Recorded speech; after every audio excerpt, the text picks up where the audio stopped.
ఈనాటి ధ్యాన కీర్తన ఈ 37వ కీర్తన భాగములో ఉన్న 40 వచనాలు సారాంశాన్ని కొద్ది నిమిషాలు మనం ధ్యానించువారమై ఉందాం. ఈ కీర్తన భాగంలో 2 విషయాలు రాయబడ్డాయి.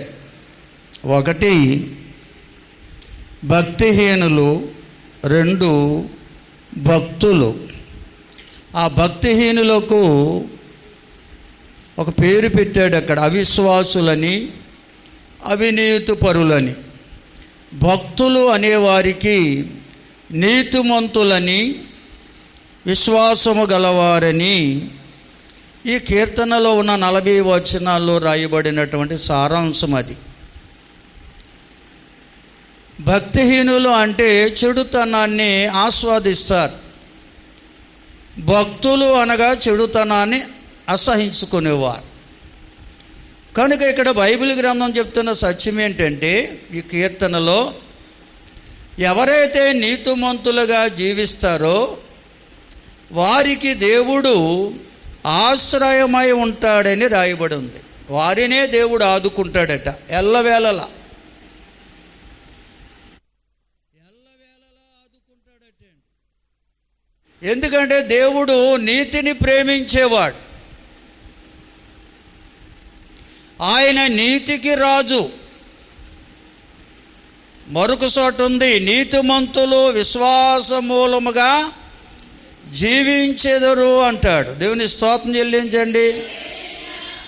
ఎవరు నీతిమంతులు అంటే దేవుని మీద విశ్వాసం ఉంచి, దేవుని మీద విశ్వాసముతో ఎవరైతే జీవిస్తారో వారినే నీతిమంతులు అని, భక్తులు అని, విశ్వాసులని బైబిల్ గ్రంథం చెప్తున్న సత్యం ఇది. దేవుణ్ణి నమ్ముకుంటే సరిపోదు, దేవుని పట్ల విశ్వాసము కలిగి జీవించాలి. దేవుని పట్ల విశ్వాసము కలిగి జీవించేవారు నీతిమంతులుగా తీర్చబడతారు. వారికి దేవుడు ఆశ్రయదుర్గమై ఉంటాడు. వారిని ఎల్లవేళలా దేవుడు కాపాడేవాడై ఉన్నాడని భక్తుడైన దావీదు రాజు ఈ కీర్తనలో తన అనుభవాన్ని తెలియజేస్తున్నాడు.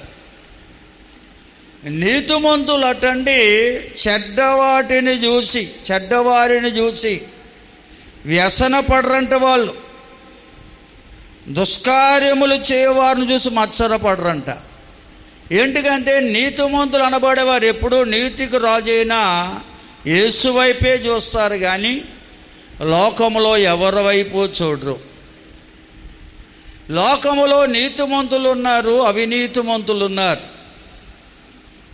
అనగా భక్తులు ఉన్నారు, భక్తిహీనులు ఉన్నారు. కనుక ప్రియులారా గమనించాలి, ఎవరైతే దేవుణ్ణి నమ్ముకుని దేవుని పట్ల విశ్వాసముతో జీవిస్తారో వారే నీతిమంతులని లేఖన భాగం తెలియజేస్తూ ఉంది. అయితే ప్రియులారా గమనించాలి, ఎవరు దేవుని పట్ల విశ్వాసం ఉంచుతారు? ఎవరైతే దేవుణ్ణి కలిగి ఉంటారో వారే దేవుని పట్ల విశ్వాసం కలిగి ఉంటారు. ధనాన్ని కలిగిన వారు ఎప్పుడూ ధనం మీదే విశ్వాసం పెట్టుకుంటారు. అందుకంటే నీ ధనం ఎక్కడుండునో నీ మనసు అక్కడే ఉండినని రాయబడింది బైబిల్లో. దేవుని స్తోత్రం చెల్లించండి. ఈ లోక ధనము కంటే గొప్పవాడు దేవుడు. దేవునిలో లేనివేవి లోకములో లేవు. దేవునిలో బుద్ధి, జ్ఞానం, సర్వ సంపదలు ఉన్నాయి. కనుక ప్రియులారా గమనించాలి, దేవుని బిడ్డలమైన మనం దేవుని మీద విశ్వాసం ఉంచి జీవించాలి. ఒక ఉదాహరణ మనం ఆలోచిస్తే, వేళ లోకములో ఎంతో భక్తి జరుగుతుంది పైకి. వారు నమ్ముకున్న దేవుడు అనబడే వారికి ప్రతిరోజు వారికి ఒక నమస్కారం పెట్టి, లెంపలు వేసుకునో నమస్కారం పెట్టో వారు ప్రయాణమై బయటికి వెళుతూ చాలామంది చేసే పని ఏంటంటే ఎదురు చూస్తారు. అది క్రైస్తవుల్లో కూడా ఈ భయంకరమైన జబ్బు వచ్చి పడిపోయింది. దేవుణ్ణి ఎరగని వారైతే అలా చేయొచ్చు, ఎందుకంటే వారు ఎరగరు గనుక చేశారు. తెలియక పాపం చేస్తే దేవుడు క్షమిస్తాడండి. సర్వశక్తి గల దేవుణ్ణి నమ్ముకుని కూడా నువ్వు ప్రయాణమై వెళ్తున్నప్పుడు, అది స్కూల్కి కావచ్చు, కాలేజీ కావచ్చు, పనికి కావచ్చు, డ్యూటీకి కావచ్చు, ప్రతిరోజు కూడా మనము ఇంటి నుంచి బయటికి వెళ్తాం, బయట నుంచి ఇంటికి వస్తూ ఉంటాం. స్తోత్రం చెల్లించండి. ఇది మానవ మనుగడ, తప్పదు. జీవితాంతం మనం కూడా కష్టపడే ఏదైనా సంపాదించాలి కనుక, చెమటూరు సంపాదించాలి కనుక నిత్యము ఇంట్లో ఉంటే కుదరదు. ఇంటిని విడిచిపెట్టి బయటికి వెళ్ళాలి, బయట నుంచి ఇంట్లోకి రావాలి.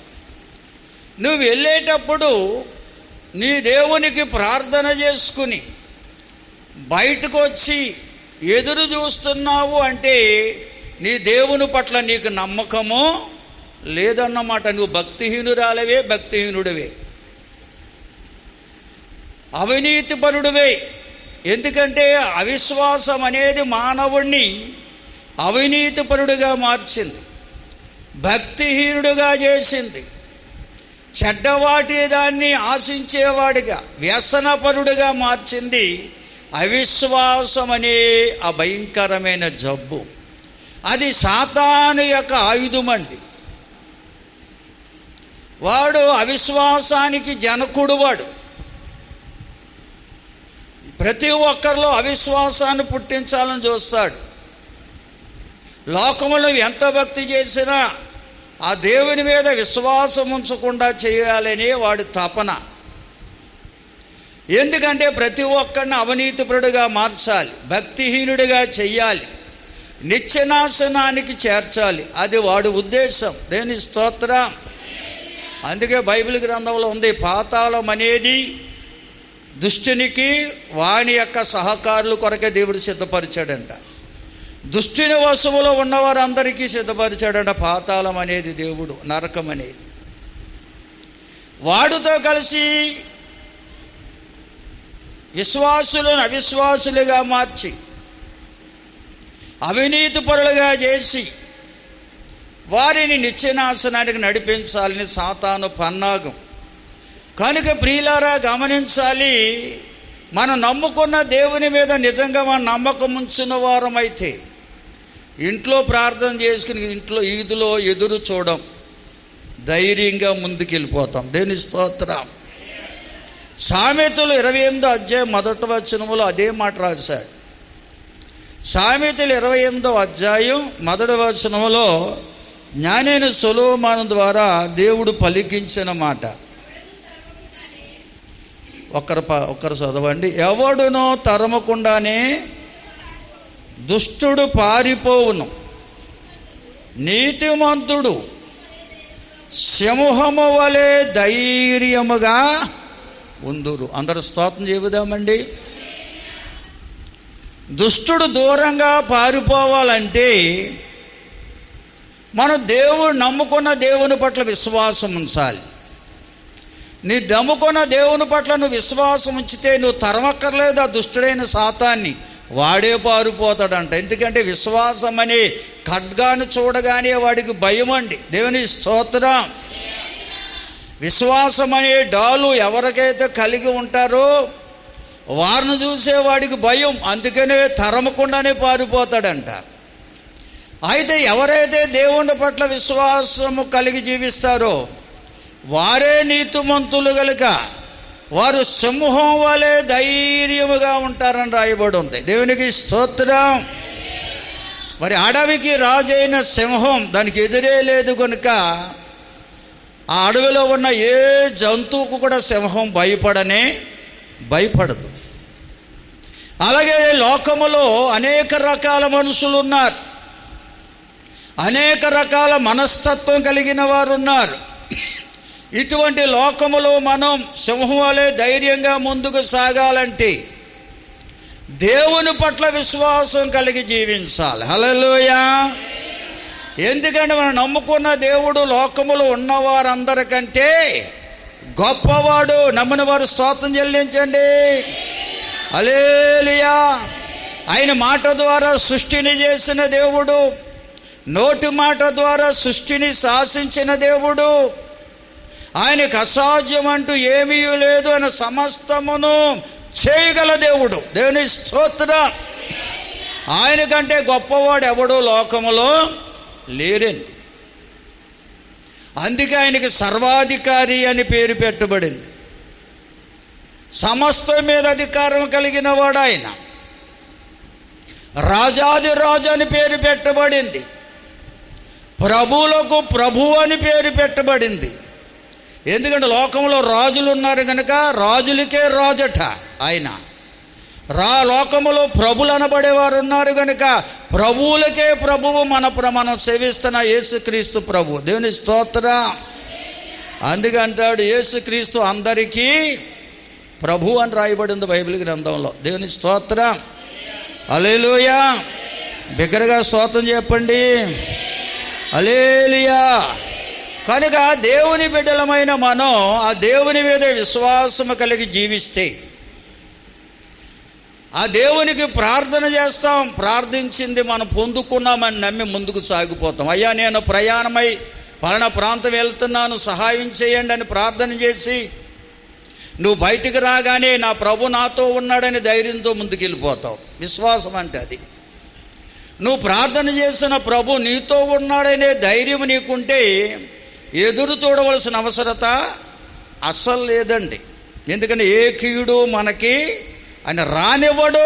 దేవుని స్తోత్రం. హల్లెలూయా. ఎందుకంటే ఆయన మేలు చేసే దేవుడండి, కీడును తొలగించే దేవుడండి, మన ముందు వెనుక మన చుట్టూ ఆవరించే దేవుడండి, మన హక్కును చేర్చుకునే దేవుడండి.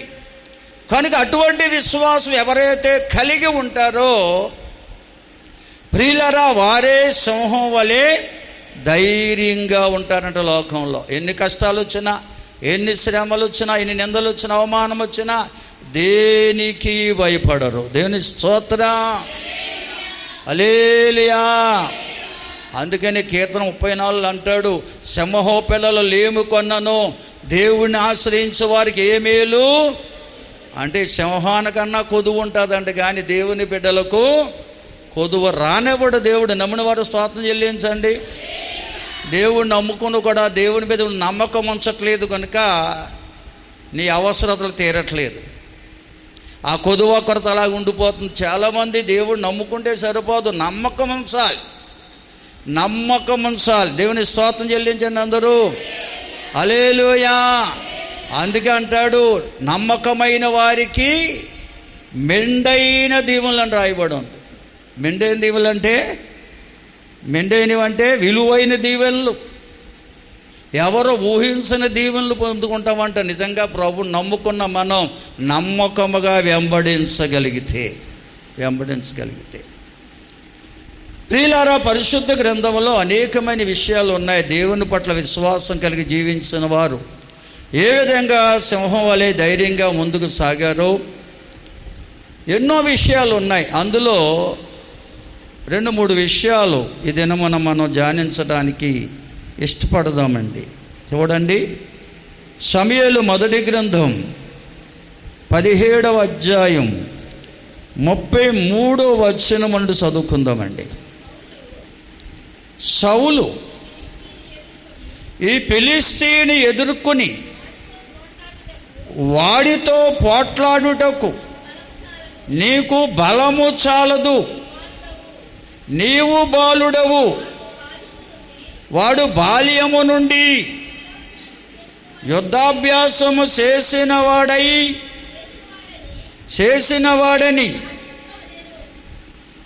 అమ్మాయి ఆగండి, ఇక్కడ వాక్యం చెప్పిన మనసు. ఇశ్రాయేలు సామ్రాజ్యానికి మొట్టమొదటి రాజు అయిన దేవుడే ఏర్పాటు చేశాడు. దేవుడే ఏర్పరచుకున్నా కానీ ఆయన 2 సంవత్సరాలే దేవుని మీద నమ్మకముతో పరిపాలన జరిగించాడు.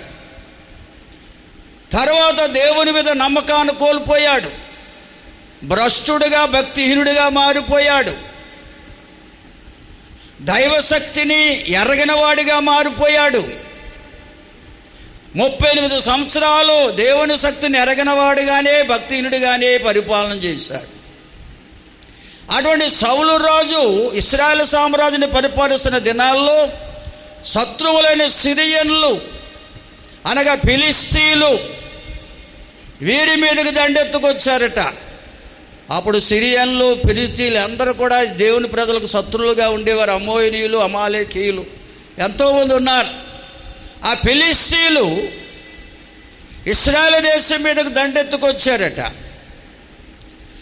ఇశ్రాయేలు దేశంలో చాలా యుద్ధ వీరులు, శూరులు ఉన్నారు, బలాఢ్యులు ఉన్నారు. కానీ ఫిలిస్తీన్ల పక్షమున ఉన్న గొల్యాతు అనే బలాఢ్యుడిని చూసి వాడు మాటలు విని భయభ్రాంతులై వారు యుద్ధ భూమి నుంచి భీతి చెంది పరిగెత్తుకుపోతున్నారంట, పరుగులు తీస్తున్నారట. యుద్ధం చేయవలసిన వాళ్ళు పారిపోతున్నప్పుడు బాలుడైన దావీదు తండ్రి పంపించిన ఆ యొక్క పదార్థాలు అన్నలకు ఇవ్వడానికి వచ్చాడు. యుద్ధ భూమిలో ఉన్న అన్నలకు ఇవ్వడానికి వచ్చాడు ఆయన.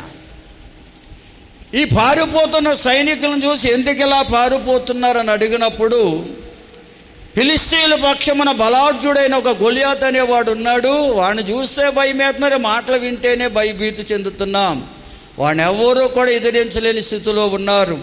రాజైన సౌలు కూడా భయపడి ఆ గొల్యాతును సంహరించిన వారికి నా కుమార్తెనిచ్చి వివాహం చేస్తాను, రాజ్యములో సగ భాగం ఇస్తానని కూడా స్వయంవరం ప్రకటించాడు. అంటే రాజైన సౌలు కూడా భయపడుతున్నాడు అని చెప్పారంట. స్తోత్రం చెల్లించండి అందరూ. దేవుని అభిషేకం పొందుకున్నవాడే కానీ సౌలు రాజు అభిషేకాన్ని కోల్పోయాడు. దేవుని మీద ఎప్పుడైతే విశ్వాసాన్ని కోల్పోతావో నీ మీద ఉన్న అభిషేకం కూడా తొలగిపోద్ది. దేవుని స్తోత్రం చెల్లించండి. ఆ అభిషేకం కోల్పోయాడు కనుక వాడు మనుషుల వైపే చూస్తున్నాడు కానీ, ఆ బలాఢ్యుడైన గొల్యాతు వైపే చూస్తున్నాడు కానీ వాడికంటే బలవంతుడైన దేవుని వైపు చూడలేని స్థితిలో ఉన్నాడు. హల్లెలూయా. ఎందుకంటే దేవుని యొక్క శక్తిని ఎరగిన వాడిగా మారిపోయాడు. దైవశక్తిని ఎరగిన వారే భక్తిహీనులంటే, దైవశక్తిని ఎరగిన వారే అవిశ్వాసులంటే, దైవశక్తిని ఎరగిన వారే అవినీతిపరులుగా మారిపోతున్నారు. దేవుని స్తోత్రం చెల్లించండి. ఎందుకంటే మనిషిగా పుట్టిన ప్రతి మానవునికి సహాయం చేయవాడు దేవుడు ఒక్కడే. దేవుని స్తోత్రం. ఆయన ఒక్కడే నమ్మదగిన సహాయకుడు అనే నమ్మకము లేనివారు అడ్డదారిలో వెళ్ళి అవినీతిపరులుగా మారిపోయి చివరకు శిక్షను అనుభవిస్తున్నారు. స్తోత్రం చెబుదామండి. ఈ బాలుడైన దావీదు దేవుని అభిషేకం పొందినవాడు, బాల్య దినముల నుంచి కూడా దైవనామ స్మరణ కలిగిన వాడు, దేవుడంటే విశ్వాసము కలిగిన వాడు, గొర్రెల మందల మేపుతూ కూడా దేవుణ్ణి స్తుతిస్తూ దేవ జ్ఞానము కలిగి ఉన్నటువంటి భక్తుడైన కనుకనే బాల్య దినములందే దేవుని అభిషేకం పొందుకున్నాడు అతను. ఆ అభిషేకముతోనే, ఆ దైవశక్తితోనే ఎన్నో కార్యాలు ఆయన చూశాడు, చేశాడు. అటువంటి ధైర్యవంతుడు బాలుడైన దావీదు. అతడు సర్వశక్తుల దేవుని వైపు చూసేవాడే కానీ లోకములో ఉన్న బలవంతుల వైపు, ధనవంతుల వైపు చూసేవాడు కానే కాడు. దేవుని స్తోత్రం. అందుకే సైనికుడితో అంటాడు, నేను ఆ గొల్యాతును సంహరిస్తాను, రాజుగారితో చెప్పండి అన్నాడు. వారు రాజుగారి దగ్గర తీసుకెళ్లారు దావీదును. ఈ బాలుడైన దావీదును చూసి రాజైన సౌలు అంటున్నాడు, నీవు బాలుడవు, యుద్ధ ప్రావీణ్యత లేనివాడవు, వాడైతే యుద్ధ ప్రావీణ్యత గలవాడు, బలాఢ్యుడు, వాడిని జయించలేవు అన్నాడంట. అప్పుడు బాలుడైన దావీదు అంటాడు, రాజా, నేను మందల మేపుతున్నప్పుడు ఆ గొర్రెలను ఎత్తుకుపోవడానికి సింహం వస్తే దాన్ని దేవుని శక్తితో రెండుగా చీల్చివేశాను. ఎలుగుబంటి వస్తే ఎలుగుబంటిని చంపివేశాను. ఆ ఎలుగుబంటిని చంపడానికి, సింహాన్ని చీల్చివేయడానికి శక్తినిచ్చిన వాడు నా దేవుడు. హల్లెలూయా. నేను బాలుడనే గాని ఈ నమ్ముకున్న దేవుడు సర్వశక్తిమంతుడు. ఆయన నాలో ఉన్నాడు, నాతో ఉన్నాడు అని ఎప్పుడైతే చెప్పాడో వెంటనే సౌలు రాజు అంటాడు, ఇతను తీసుకెళ్ళి యుద్ధ ఆయుధాలు ఇవ్వండి, యుద్ధ వస్త్రాలు ధరింప చేయండి అని చెప్పినప్పుడు బాలుడైన దావీదు అంటాడు, ఇవేవి నాకు వాడుక కావు. అతని చేతిలో ఉన్న కర్ర వరి చేయాలి చేతి పెట్టుకున్నాడు. సెలరేలుకి వెళ్ళాడు. నీళ్లు ప్రవహిస్తున్న స్థలానికి వెళ్ళి 5 నున్నని రాళ్ళను తీసుకుని ఆ యొక్క సంచులో వేసుకుని ఆ కర్ర చేత పట్టుకుని వరిసేల చేత పట్టుకుని గొలియాతు మీదకి ఎదుర్కోవడానికి వెళ్ళాడు. హల్లెలూయా. బాలుడైన దావీదుని చూసిన గొలియాతు అంటున్నాడు, నేనేమైనా కుక్కను అనుకుంటున్నావా? కర్ర పట్టుకొని వస్తున్నావు, నన్ను చూడు, నా ఆయుధాలు చూడు అంటున్నాడు. దేవుని స్తోత్రం. దావీదు అంటాడు, నీవు ఆయుధాలు ధరించి వస్తున్నావు, నేను సర్వశక్తి గల దేవుణ్ణి కలిగి నీ మీదకు వస్తున్నాను. హల్లెలూయా. ఆయన నిన్ను నాకేవో అప్పగించబోతున్నాడు. నేను నీ శిరస్సును ఖండించి పక్షులు, ఆకాశ పక్షులకు, భూమి మృగాలకు వేయబోతున్నానని సవాలు విసిరాడు. స్తోత్రం. అంటే దావీదు సింహము అంటే ధైర్యము గలవాడిగా మారిపోయాడండి. స్తోత్రం చెబుదామండి. ప్రియులారా, దావీదు యొక్క సలహాదారులు వారు కుమారులు అడిగారట. దావీదు వృద్ధాప్యంలోకి వచ్చినప్పటికీ రాజ్యాధికారం పొందడం కొరకు దావీదును చంపాలని ప్రయత్నిస్తున్నారు కుమారులే. అప్పుడు ఆ కుమారుడితో దావీదు సలహాదారు చెప్తున్నాడు, నీ తండ్రి ఎటువంటి వాడో తెలుసా? సింహపు గుండి కలిగిన వాడు. దేవుని స్తోత్రం. అంటే సింహము లాంటి ధైర్యము కలిగిన వాడయ్యా నీ తండ్రి. అతన్ని జయించడము అసాధ్యం. దేవుని స్తోత్రం చెల్లించండి అందరూ. హల్లెలూయా. కనుక దావీదు బాలుడిగా ఉన్నప్పుడే దేవుని పట్ల విశ్వాసం కలిగి ఉన్నాడు. సర్వశక్తి గల దేవుని యందు మనస్సు నిలిపాడు. ఆ దేవుణ్ణి కలిగిన వాడు దావీదు. కనుకనే బలాఢ్యుడైన గొలియాతును సంహరించాడు, దేవుని నామాన్ని మహిమపరిచాడు. దేవుని స్తోత్రం చెల్లిందామండి.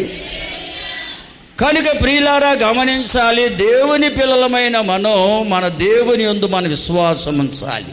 మనం నమ్ముకున్న దేవుడు సర్వ సృష్టికర్త, సమస్తమును చేయగల దేవుడు. ఆయనకు అసాధ్యమంటూ ఏమీ లేదు. లేని వాటినే ఉన్న వాటిగా చేయగల శక్తిమంతుడైన దేవునికి స్తోత్రం. అంత గొప్ప దేవుని నమ్ముకుని కూడా ఆయన మీద మనం నమ్మకం ఉంచకపోతే మనము భక్తిహీనులమే, అవినీతి పరులమే, చెడు కార్యాలు చేయవారమే, దుష్కార్యాలతో నాశనానికి పోతున్న వారమని బైబిల్ హెచ్చరిస్తుందండి. కనుక అంత గొప్ప దేవుణ్ణి నమ్ముకున్న మనం ఆ దేవుని మీదే విశ్వాసం కలిగి ఉండాలి. అందుకే ప్రభు అన్నాడు, నమ్మితే నా మహిమను, నమ్ముకుంటే అనలేదు అక్కడ, నమ్ముకుంటే అన్నాడా? నమ్ముకున్న వాళ్ళు చాలామంది ఉన్నారు లోకంలో. నమ్మితే నా మహిమను చూస్తారు అన్నాడు. ఎంతమంది నమ్ముతున్నారు ఈనాడు? ఆయన మహిమలో మన ప్రతి అవసరత తీర్చబడుతుందండి. కనుక నమ్మాలి. అదే హెబ్రీ పత్రికలో అద్భుతమైన మాటలు ఎన్నో ఉన్నాయి. హెబ్రీ పత్రిక ఒకసారి చదవండి, 11వ అధ్యాయం. హెబ్రీ పత్రిక 11వ అధ్యాయం ఎన్నిసార్లు చదివినా తరగని మాటలవి. 33, 34 వచనాలు చదవండి చాలు. క్రీస్తు పూర్వం అనేక మంది దేవుని పట్ల విశ్వాసం కలిగిన భక్తులు దేవుని మీద ఉన్న విశ్వాసము ద్వారా రాజ్యాలే జయించారు, నీతి కార్యాలు జరిగించారు, వాగ్దాన ఫలాలు పొందారు, సింహాల నోళ్లను మూశారు, అగ్ని బలాన్ని చల్లార్చారు, ఖడ్గదారాలను తప్పించుకున్నారు, భక్తిహీనులుగా ఉండి బలపరచబడ్డారు, బలహీనులుగా ఉండి బలపరచబడ్డారు, యుద్ధములు పరాక్రమ సాలులైరి అన్యుల సేనలను పాలదు. ఎంత గొప్ప కార్యం అండి విశ్వాసం ఎంత శక్తి ఉందో చూడండి. దేవుని మీద విశ్వాసం ఉంటే రాజ్యాలే జయించారంట నాడు భక్తులు. దేవుని పట్ల విశ్వాసం ఉంటే నీతి కార్యాలు చేస్తారు, అవినీతి పనులు చెయ్యం, ఎవరికి అన్యాయం చెయ్యం, అవినీతికి మనం బానిసలయ్యి భక్తిహీనులుగా మారిపోము. కనుక దేవుని పట్ల విశ్వాసం ఎంత గొప్పదో చూడండి. వాగ్దానాలు పొందుకుంటాం.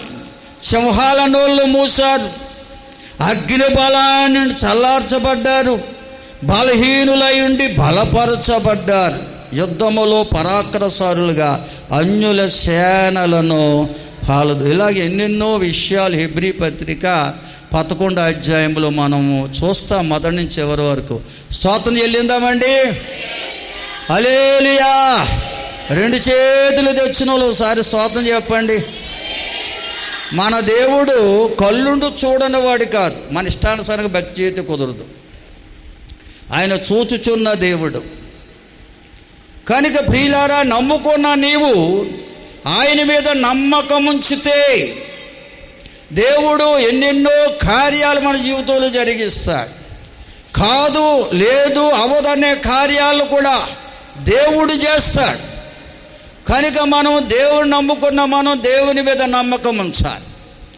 దేవుడి మీద నమ్మకం ఉంచిన వారి కష్టాల్లో, శ్రమల్లో, కొదువుల్లో, కొరతల్లో, ప్రతి విషయంలో దేవుని వైపే చూస్తారు, దేవునికే ప్రార్థన చేస్తారు. ఎందుకంటే మన దేవుడు వాక్యమై ఉన్నాడు. మన దేవుడు వాక్యమై ఉన్నాడు. ఆయన 2023 సంవత్సరాల క్రితం శరీరధారిగా భూలోకానికి వచ్చాడు, యేసుక్రీస్తు నామములో. దేవుని స్తోత్రం చెబుదామా? హల్లెలూయా, హల్లెలూయా. అందుకే హెబ్రీ పత్రికలో రాశాడు 1వ అధ్యాయంలో, పూర్వకాలము నుండి నానా సమయాల్లో నానా రీతిలుగా ప్రవక్తల ద్వారా మన పితరులతో మాట్లాడిన దేవుడు ఈ దినముల అంతమందు కుమారుని ద్వారా మాట్లాడుతున్నాడు అంటాడు. ఈ విషయాన్ని ఎఫెసీ పత్రిక 1వ అధ్యాయంలో పౌలు భక్తుడు వివరించాడంటే ఒకసారి చదవండి. ఎఫెసీ పత్రిక 1వ అధ్యాయం 13 నుంచి చదవండి దయతో. సత్యవాక్యమును అనగా ఈ రక్షణ సువార్త విని క్రీస్తునందు విశ్వాసముంచి వాగ్దానము చేయబడిన ఆత్మచేత ముద్రించబడితిరి, దేవుని మహిమకు కీర్తి కలుగుటకై ఆయన సంపాదించుకొనిన ప్రజలకు విమోచన కలుగు నిమిత్తము ఈ ఆత్మ మన స్వాస్థ్యమునకు సంచకరువుగా ఉన్నాడు.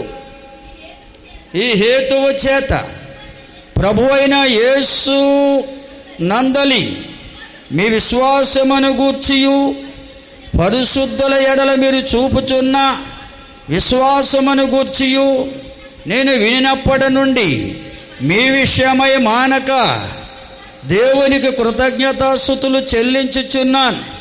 మరియు మీరు మీ మనోనేత్రాలు వెలిగించబడినందున ఆయన మిమ్మును పిలిచిన పిలుపు వలనైన నిరీక్షణ ఎట్టుదో, పరిశుద్ధులలో ఆయన స్వాస్థ్యము యొక్క మహిమైశ్వర్యం ఎట్టుదో, ఆయన క్రీస్తునందు వినియోగపరిచిన బలాతిశయమును బట్టి విశ్వసించు మన యందు ఆయన చూపుచున్న తన శక్తి యొక్క అపరిమితమైన మహత్యమెట్టిదో మీరు తెలుసుకొనవలెనని మన ప్రభువైన యేసుక్రీస్తు యొక్క దేవుడైన మహిమస్వరూపకు తండ్రి తన్ను తెలుసుకునుట యందు మీకు జ్ఞాన ప్రత్యక్షతల గల మనసును అనుగ్రహించినట్లు నేను నా ప్రార్థన యందు మిమ్మును గూర్చి విజ్ఞాపనము చేయుచున్నానంటాడు. అందరూ స్తోత్రం చెల్లించండి అందరూ.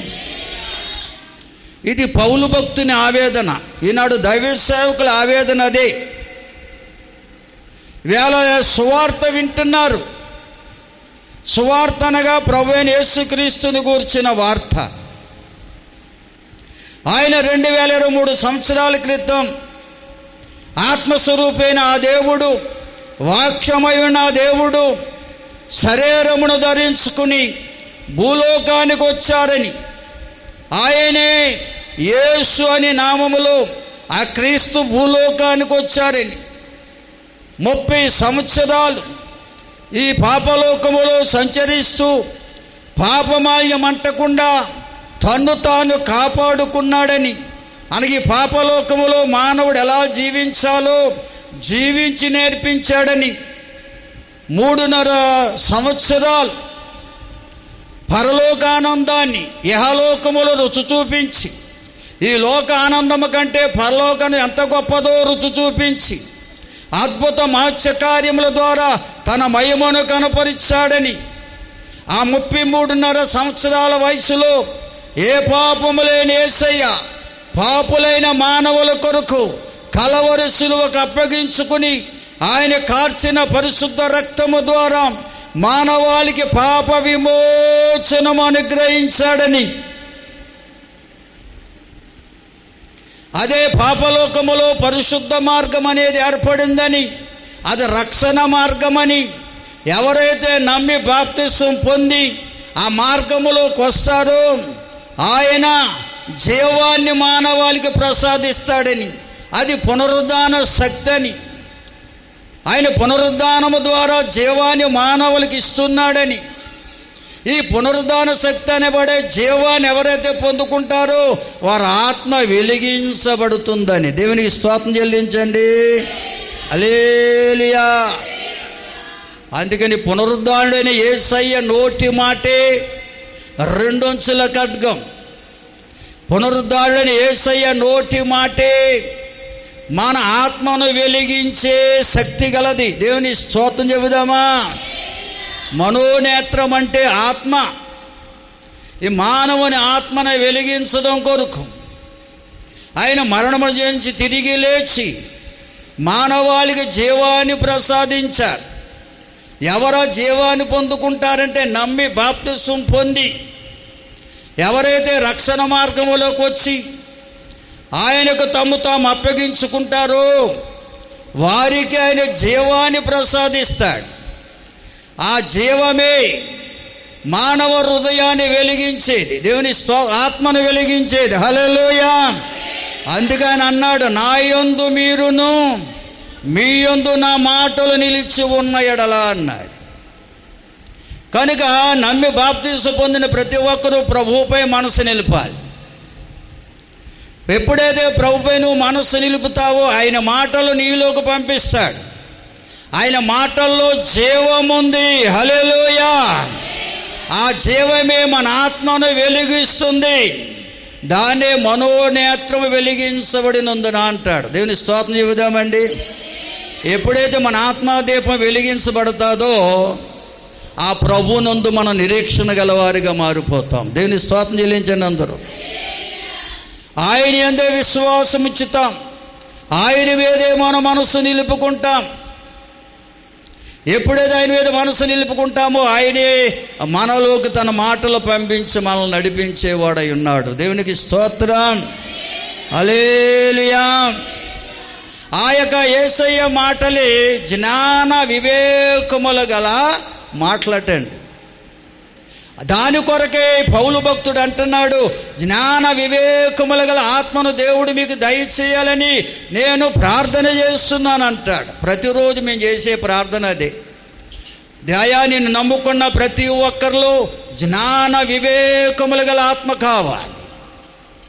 జ్ఞాన వివేకుల ఆత్మ పొందుకోకపోతే, అంటే ఆత్మానేత్రం వెలిగించబడకపోతే, నీ ఆత్మానేత్రం ఎప్పుడైతే నీ ఆత్మ వెలిగించబడతాదో జ్ఞాన వివేకములు గలవాడిగా మారిపోతామండి. వీళ్ళ చాలామంది ఆరిపోయిన ఆత్మతోనే భక్తి చేస్తున్నారు. ఎంతో దేవుని వాక్యాన్ని వింటున్నారు కానీ ఒక ముక్క కూడా వారికి జ్ఞాపకం ఉండలేదు. కారణం ఆ వాక్యమైన దేవుని మీద మనసు ఉంచట్లేదు. నీవు ఆ మనసుంచి వాక్యమును వింటే ఆ వాక్యము నీ జీవితాన్ని వెలిగిస్తాయి. ఆ వాక్యములోనే జ్ఞాన వివేకములు ఉన్నాయి. హల్లెలూయా. ఆ జ్ఞాన వివేకులు ఆత్మతో నింపబడతావు. ప్రతి విషయంలో ప్రభు వైపే చూస్తావు, ప్రభునందే విశ్వాసం ఉంచుతావు.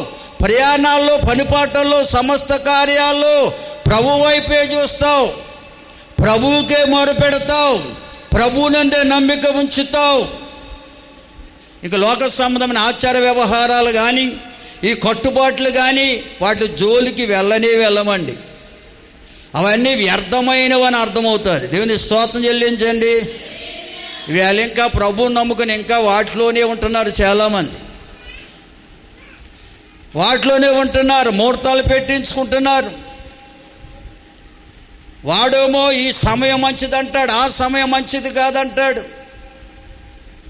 ఈ సమయంలోనే మంచి గడియాలంటాడు. వాటి మనుషుల జ్ఞానం అది. దానివల్ల ప్రయోజనం లేదు. దేవుడు అన్నిటినీ మంచిగా చేశాడు. ప్రతిరోజు కూడా ఆయన మంచిది అని చెప్పాడు. దేవుని స్తోత్రం చెల్లించండి. ఏది చెడ్డదంటే మానవుడు ఒంటరిగా ఉండుటే మంచిది కాదన్నాడు. అంతే. వయసు వచ్చిన తర్వాత వారు ఒంటరిగా ఉండడం మంచిది కాదన్నాడు, జంట అయిపోవాలన్నాడు. స్తోత్రం చెల్లించండి అందరూ. మిగతా అన్నీ మంచిదే అని చెప్పాడు. స్తోత్రం చెబుదామా? కనుక సోమవారం మంచిదే, మంగళవారం మంచిదే, బుధవారం మంచిదే, లక్షవారమైనా, శుక్రవారమైనా, శనివారమైనా, ఆదివారమైనా, ఏ వారమైనా మంచిదే. స్తోత్రం చెబుదామండి. ప్రతి సమయము మంచిదే. ఉదయమైనా, సాయంకాలమైనా, ఏ సమయంలోనైనా అన్నీ మంచిదే. ఎప్పుడంటే ఆ మంచిని స్థాపించిన యేసయ్యను వేద విశ్వాసము నీకుంటే, ప్రార్థించగానే ప్రభు నాతో ఉంటాడనే విశ్వాసం నీకుంటే, ఆయన నాతో ఉండి నన్ను నడిపిస్తాడనే విశ్వాసము నీకుంటే అన్నీ మంచిగానే జరుగుతాయి. స్తోత్రం చెల్లించామా? హల్లెలూయా. కష్టం వచ్చిన నా మంచి కొరకే, నష్టం వచ్చిన నా మంచి కొరకే, దుఃఖం వచ్చిన నా మంచి కొరకే. దుఃఖం వెనకాల ఆయన సంతోషాన్ని ఇస్తాడు. ఈ లోకములు ఉన్నంతకాలము సుఖ దుఃఖాలు అనేవి అందరి జీవితాల్లోకి వస్తాయి. కనుక ఈ కష్ట సుఖాలు కావలి కుండలు లోకములు ఉండగా ఎన్ని అందరూ అనుభవించాలి. కానీ ప్రభునందు విశ్వాసం ఉంచిన మనకైతే కష్టం వచ్చిందని భయపడక్కర్లా. ఆ కష్టమాన్ని ఆయన కలకాలం ఉంచడు, దాన్ని తొలగించి దాన్ని సంతోషంగా మార్చేస్తాడు. మన దుఃఖ వస్త్రాన్ని తీసివేసి సంతోష వస్త్రాన్ని ఇస్తాడు. మన బూడిదకు ప్రతి కనుక కన్నీటికి ప్రతిగా ఆనంద బాష్పాలు ఇస్తాడు. దేవుని స్తోత్రం. కష్టాన్ని కలిగించేవాడు సాతాను, కష్టాన్నించి విడిపించేవాడు దేవుడు. ఆ దేవుని మీద మన విశ్వాసం ఉంచి దాని కృప మనల్ని కమ్ముకుంటుంది. కనుక ఎన్ని కష్టాలు వచ్చినా, శ్రమలు వచ్చినా, శోధనలు వచ్చినా దేనికి భయపడం. సింహం వలె ధైర్యంగా ముందుకు సాగిపోతాం. స్తోత్రం చెల్లించండి అందరూ. హల్లెలూయా. అందుకని హెబ్రీ పత్రికలో మాట ఉంది, ధనాపేక్ష లేని వారై మీ కలిగిన దాంతో తృప్తి కలిగి ఉండండి. నేనెన్నడూ విడువను, ఎన్నడూ ఎడబాయను, నేను మీకు సహాయం చేస్తాను, నరమాత్రుడు నాకేమి చేయగలడు అనే ధైర్యంతో ఉండమంటాడు. స్తోత్రం చెల్లించండి. లోకంలో ఉన్నవారు ఎవరు మళ్ళీ ఏం చేయలేరు, మనం భయపడక్కల పని మాత్రము లేదు. వారికంటే గొప్పవాడు మన దేవుడు, సర్వశక్తిమంతుడు. మనతో ఉంటే మనకు ఎవరు ఏ హాని చేయలేరు. ఎప్పుడంటే ధనాపేక్ష లేని వారు. లోకమంతా ధనం మీద ఆపేక్ష కలిగి ఉంది, ధనం మీదే మనసు పెట్టుకుని ఉన్నారు. మనం దేవుని మీద మనసు పెట్టుకోవాలి.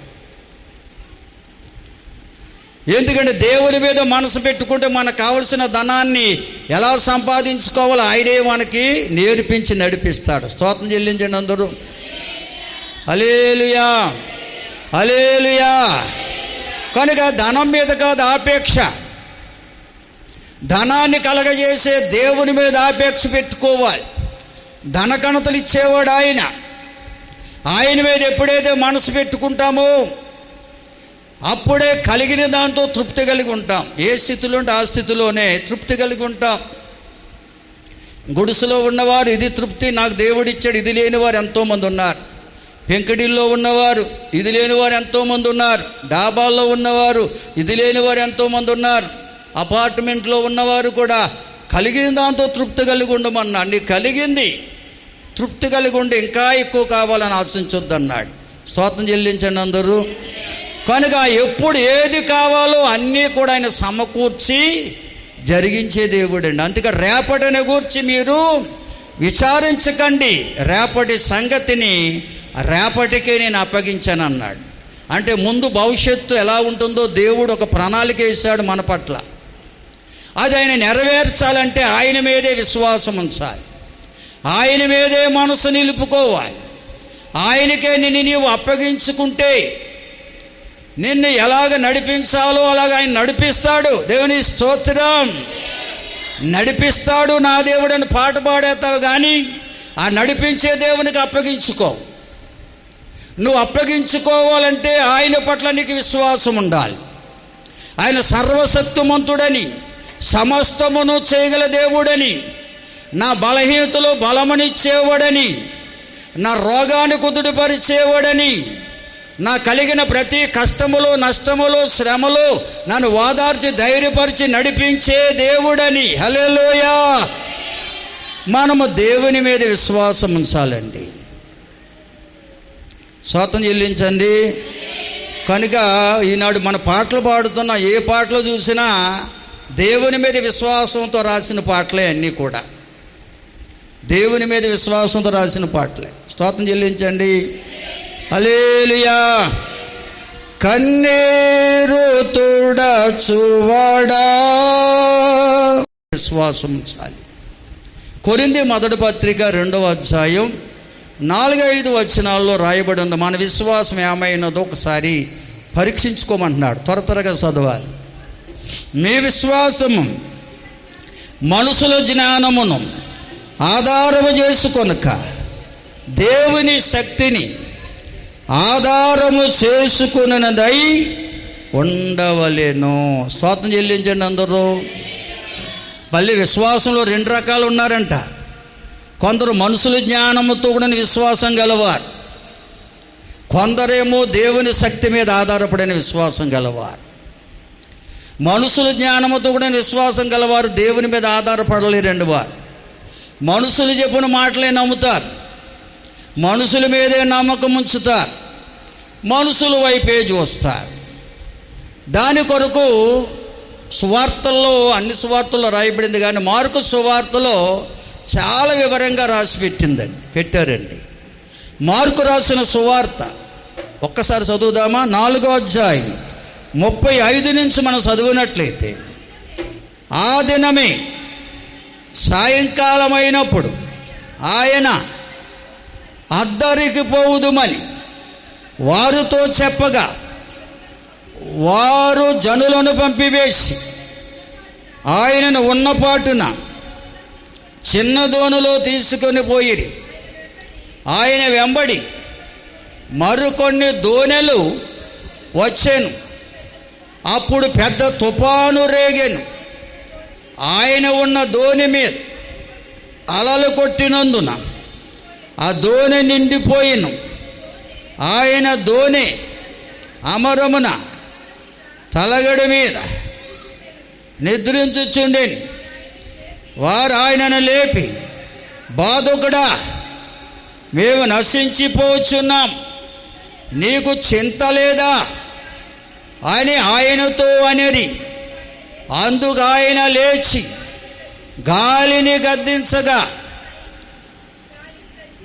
గాలిని గద్దించి నిశ్శబ్దమై ఊరకుండుమని సముద్రముతో చెప్పగా, గాలి అణిగి మిక్కిలి నిమ్మలమాయను. అప్పుడు ఆయన, మీరెందుకు భయపడుచున్నారు? మీరింకనూ నమ్మిక లేకుండా ఉన్నారా అని వారితో చెప్పాను.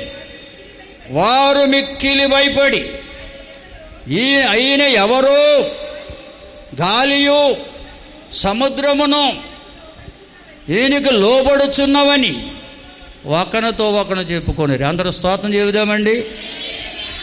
యేసుక్రీస్తు ప్రభుతో 3.5 సంవత్సరాలు నడిచినటువంటి విశ్వాసులు వీరు, శిష్యులు అనబడిన వారు. యేసు ఎక్కడికి వెళ్తే అక్కడికి వెళ్ళడానికి, ప్రతిరోజు యేసుని వెంబడిస్తూ యేసయ్య మాటలు వింటూ యేసయ్య చేసిన అద్భుతాలను చూస్తూ మత్స్యకార్యాలు అనుభవిస్తూ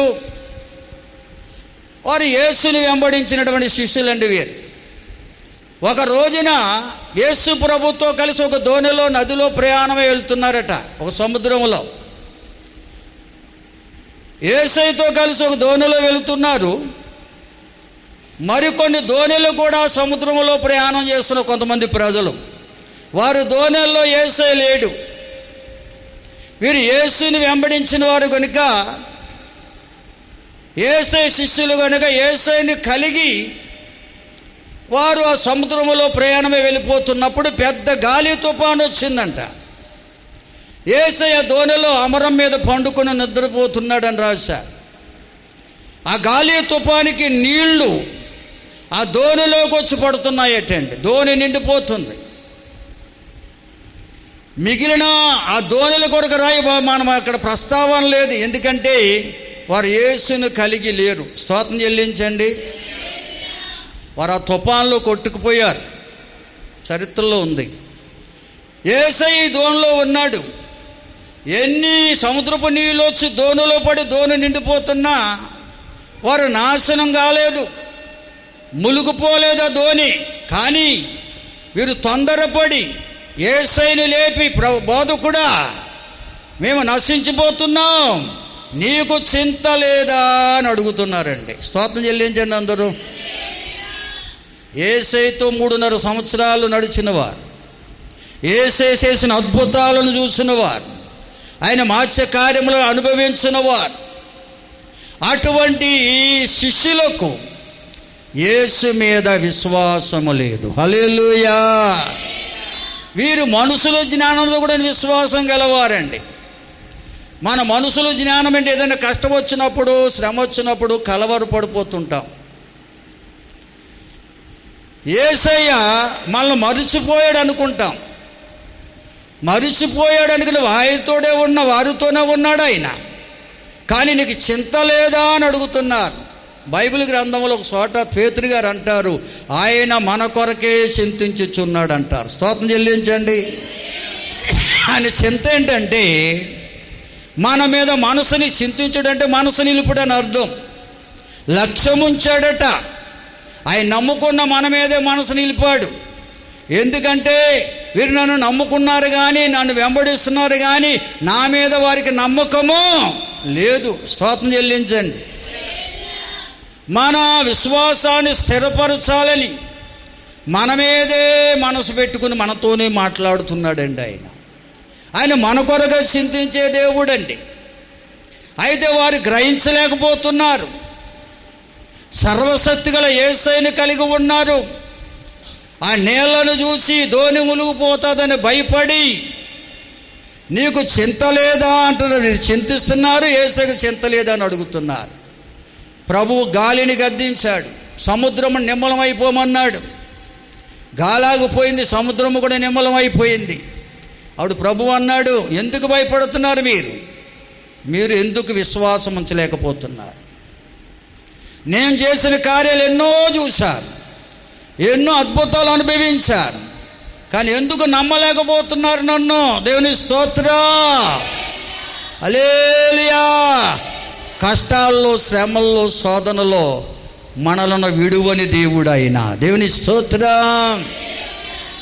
కష్టాల్లో, శ్రమల్లో, శోధనలో మనతో ఉండి మనకు సహాయం చేసే దేవుడని నమ్మకం మనం ఉంచాలి. వారు నమ్మకం ఉంచలేదు కనుక వారు చింతిస్తున్నారు ప్రియులారా. కనుక నిజంగా ప్రభునందు మన విశ్వాసం ఉంచితే ఎన్ని కష్టాలు వచ్చినా, మన జీవితంలోకి ఎన్ని శ్రమలు, శోధనలు ప్రవేశించినా మన దేని కొరకు చింతించం. మన చింత యావత్తు ఆయన మీద మోపుతాం. మన చింతలు తీర్చే దేవుడు మన చెంతనే ఉన్నాడని ఆయన వైపు తిరిగి ప్రార్థన చేస్తాం. హల్లెలూయా. 3.5 సంవత్సరాలు యేసయ్యతో ఉండి కూడా ఈయన ఎవరో కదా, గాలిని గద్దిస్తే ఆగిపోయింది, సముద్రాన్ని నిమ్మలమైపోయింది, ఈయన ఎవరో కదా అనుకుంటున్నారంట. ఈవేళ కూడా చాలామంది యేసు ఎవరు ఎరగని స్థితిలో ఉన్నారు. స్తోత్రం చెబుదామండి. ఆయన సృష్టిని శాసించే దేవుడు, సృష్టిని సృజించిన దేవుడు. హల్లెలూయా. అయితే మనుషుల జ్ఞానంతో ఎంతకాలం భక్తి చేసినా ప్రభు ఎవరో మనకు తెలియదు. కష్టాల్లో, శ్రమల్లో, శోధనలో మన చింతలు తీర్చే దేవుడు మన చింతనే ఉన్నాడని విశ్వాసం మనకు ఉండదు. మన చింత యావత్తు ఆయనకు అప్పగించే వారం ఉండం. స్తోత్రం చెబుదామండి. రెండవది దేవుని శక్తి మీద ఆధారపడే విశ్వాసం. లూకా రాసిన సువార్త 4వ అధ్యాయం 25 నుంచి 27 వరకు రాయబడిన మాటలను చెప్పి అతను వినండి, సమయం అయిపోతుంది. ఇక్కడ ఇద్దరు మనుషుల కొరకు రాయబడి, ఇద్దరు ప్రవక్తలు ఉన్నారు, ఇద్దరు భక్తులు ఉన్నారు. ఒకటి ఏలియా కాలం, యేసు ప్రభు వారికి జ్ఞాపకం చేస్తున్నాడు. విశ్వాసం అనేది ఎంత గొప్పదో తెలియజేస్తున్నాడు.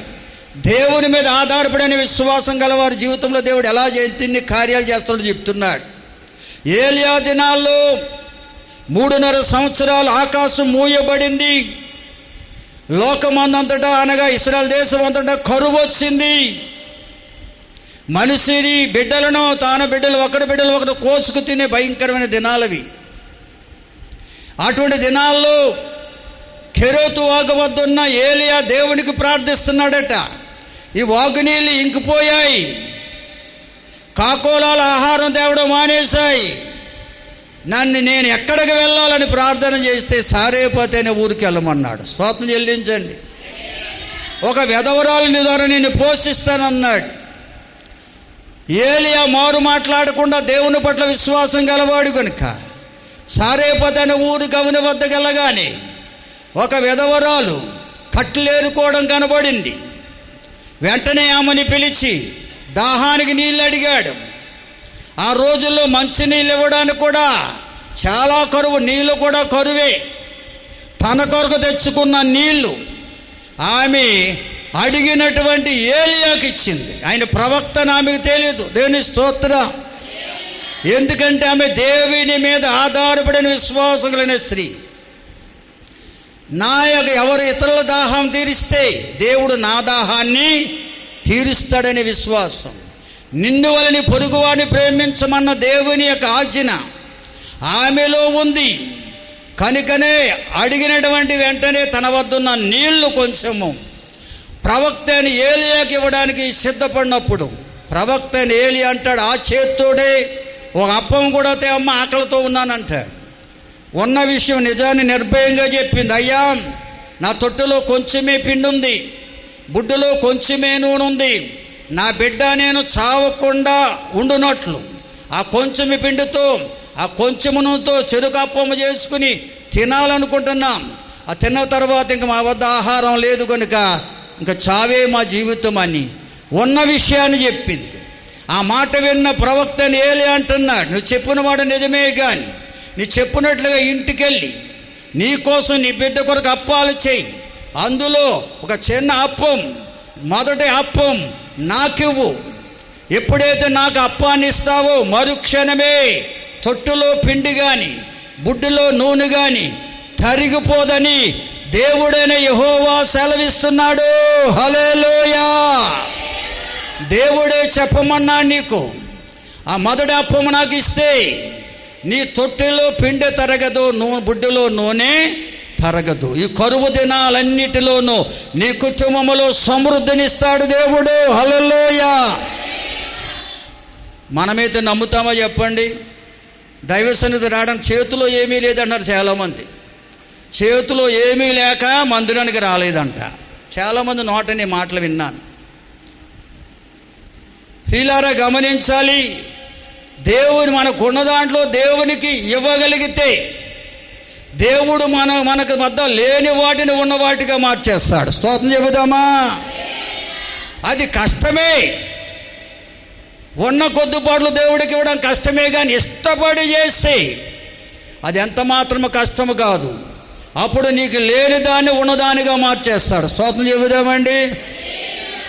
అదే దేవుని మీద ఆధారపడిన విశ్వాసం అంటే. ప్రవక్తని ఏలియా చెప్పిన ప్రకారంగా అది కష్టమే. 2 అప్పాలు అవుతాయి. చిన్న చిన్న అప్పాలుగా మార్చిందంట, 3 చేసిందంట 2 వాటిని. అందులో మొదటి అప్పం పట్టుకొచ్చి ప్రవక్తకి ఇవ్వగానే ఆ కనవ 2 అప్పాలు కొడుకు తను తిన్నారు.